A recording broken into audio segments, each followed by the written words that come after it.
seluruh Jawa Timur. Letak dan awal pendirian kerajaan.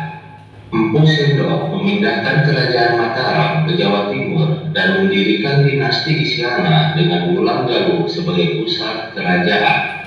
Empu Sindok yang membentuk dinasti baru yaitu Isyana Wangsa berhasil membentuk kerajaan Mataram sebagai kelanjutan dari kerajaan sebelumnya yang berpusat di Jawa Tengah. Empu Sindok memerintah sejak tahun 929 Masehi sampai dengan 948 Masehi. Tahun 1019 Airlangga menggantikan Dharma Wangsa dan berhasil mempersatukan kembali daerah-daerah yang pernah dikuasai oleh Dharma Wangsa meliputi seluruh Jawa Timur. Pada tahun 1037 Airlangga memindahkan ibu kota kerajaannya dari Daha ke Kahuripan. Kerajaan Majapahit. Kerajaan Majapahit adalah kerajaan terbesar dan paling sukses yang pernah menyatukan hampir seluruh Nusantara. Kejayaan Majapahit dibangun di atas kekuatan maritim dan perdagangan yang maju di bawah Hayam Wuruk dan patinya Gajah Mada. Sumpah Palapa yang dicetuskan Gajah Mada sangat terkenal dan berisi tekadnya untuk menyatukan seluruh Nusantara di bawah Majapahit.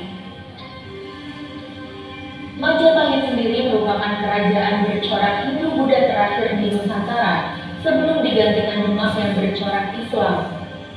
Kerajaan Bali berdiri, raja-raja dan peninggalan.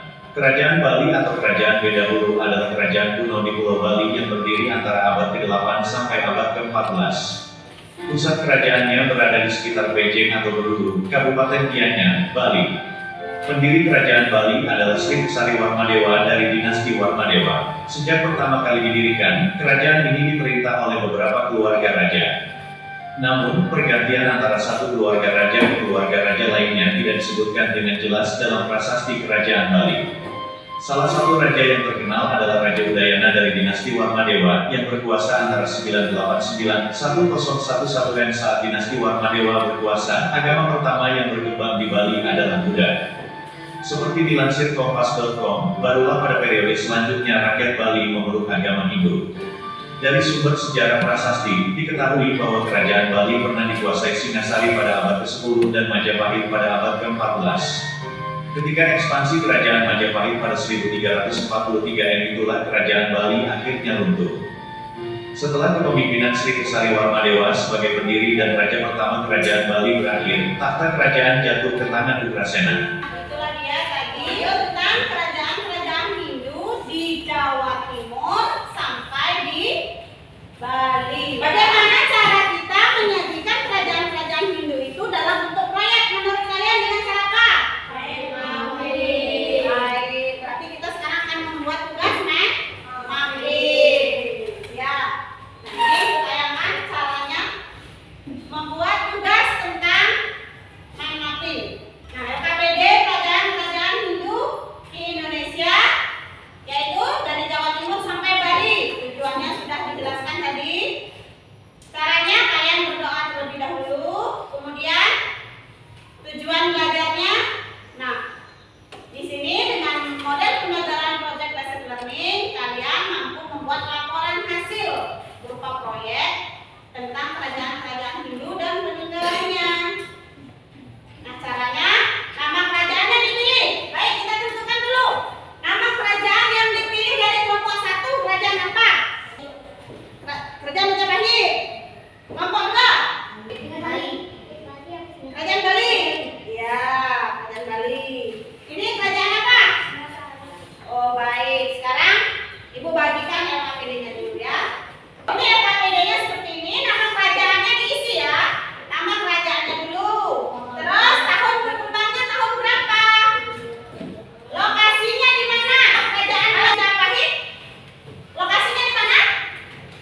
Di Jawa Timur. Kemudian sisilah kerajaan siapa? Raja dari pertama, kedua, ketiga, dan raja terakhirnya siapa? Paham kan? Untuk tugas LKPD paham?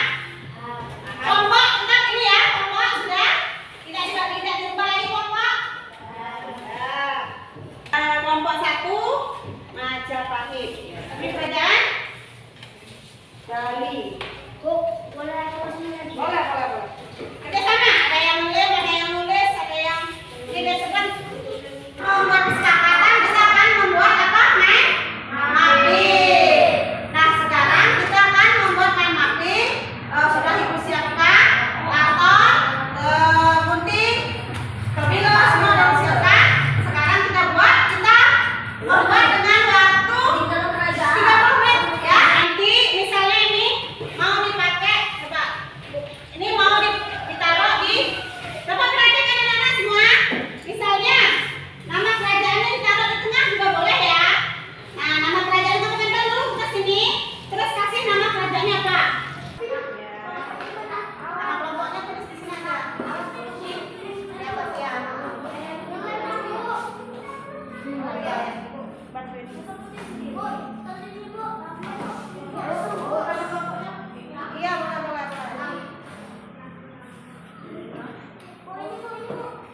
Sekarang ibu memberikan kalian tugas mandiri. Dikerjakan. Tulis nama kelas. Udah semua? Udah. Baik, terima kasih karena kalian sudah belajar dengan giat, sudah menjawab dengan semangat. Terus untuk kali ini kelompok yang paling rapi mengerjakan tugas jatuh pada kelompok 2.